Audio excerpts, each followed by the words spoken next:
जब आपके हौसले बुलंद होंगे तो पहाड़ जैसे विपत्ति और संघर्ष भी मिट्टी के ढेर के समान ही प्रतीत होगा।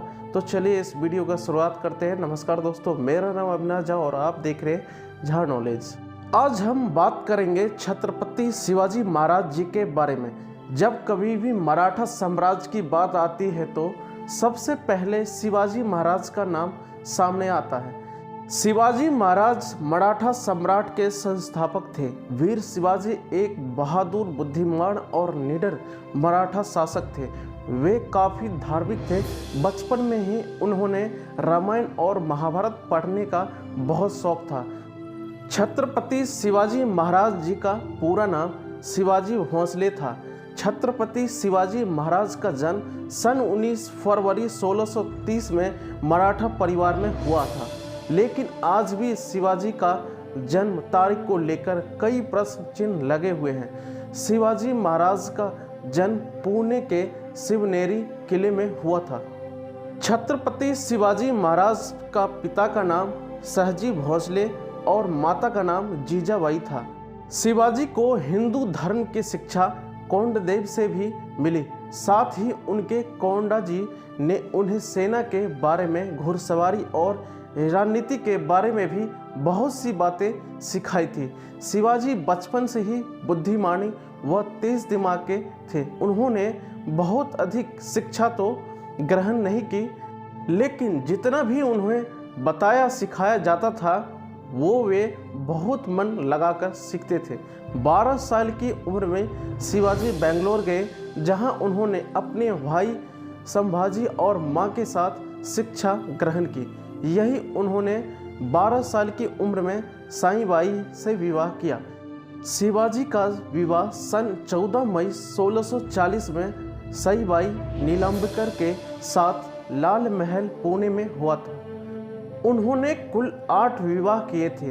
वैवाहिक राजनीति के जरिए उन्होंने सभी मराठा सरदारों को एक छत्र के नीचे लाने में सफलता प्राप्त की। इस प्रकार शिवाजी की जीवनी पढ़ने से स्पष्ट है कि वे केवल एक कुशल सेनापति, एक कुशल राजनीतिकार और एक चतुर कूटनीतिज्ञ था, बल्कि एक कट्टर देशभक्त भी थे। उन्होंने अपनी मातृभूमि की रक्षा के लिए औरंगजेब जैसे बड़े मुगल शासक भी दुश्मनी की थी। यह मराठाओं के सरदार के रूप में शिवाजी द्वारा कब्जा किया गया पहला किला था। उन्होंने यह जीत महज 16 साल की उम्र में हासिल कर वीरता और दृढ़ संकल्प से अपने शासन की नींव रखी। इस जीत से शिवाजी की प्रतिष्ठा में वृद्धि हुई। 6 साल शाइस्ता खान ने अपनी 1.5 लाख फौज लेकर राजा शिवाजी का पूरा मुल्क जलाकर तबाह कर दिया था। इसलिए उसका हर्जाना वसूल करने के लिए शिवाजी ने मुगल क्षेत्र में लूटपाट मचाना आरंभ किया।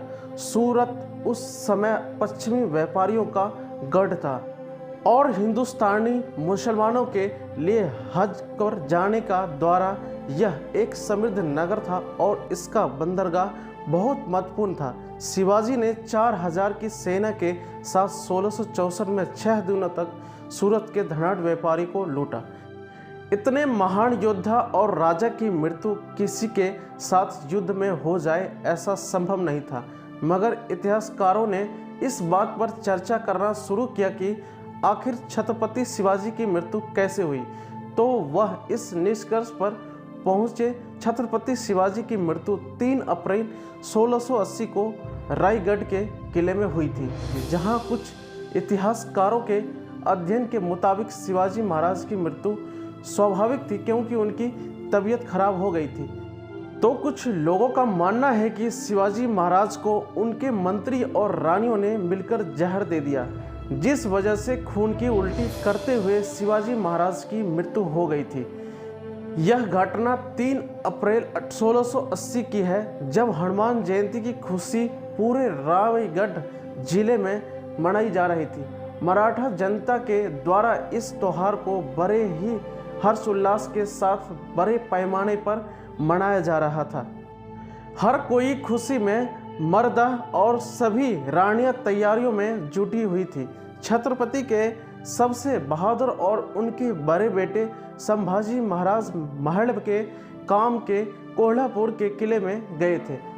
उनके कुछ धूर्त मंत्रियों ने इसे सही समय माना और छत्रपति शिवाजी महाराज की दवाइयों में जहर मिलाकर उन्हें पिला दिया, जिसके बाद छत्रपति की तबीयत अचानक बहुत ज़्यादा खराब हो गई।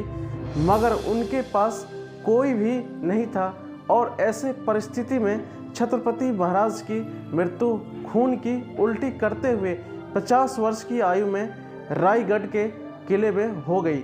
ऐसा कहा जाता है कि शिवाजी को उनके ही कुछ मंत्रियों ने साजिश करके जहर दिया था। इसमें शिवाजी की एक पत्नी सौराबाई की संलिप्तता भी बताई जाती है। कहा जाता है कि वो चाहती थी कि शिवाजी के एक अन्य रानी से पैदा बड़े बेटे संभाजी की जगह उनका बेटा राजा राम गद्दी पर बैठे। ऐसे महान वीर पुरुष को दिल से सलाम। जय हिंद। ये वीडियो आपको कैसा लगा कमेंट बॉक्स में जरूर बताना। नमस्कार।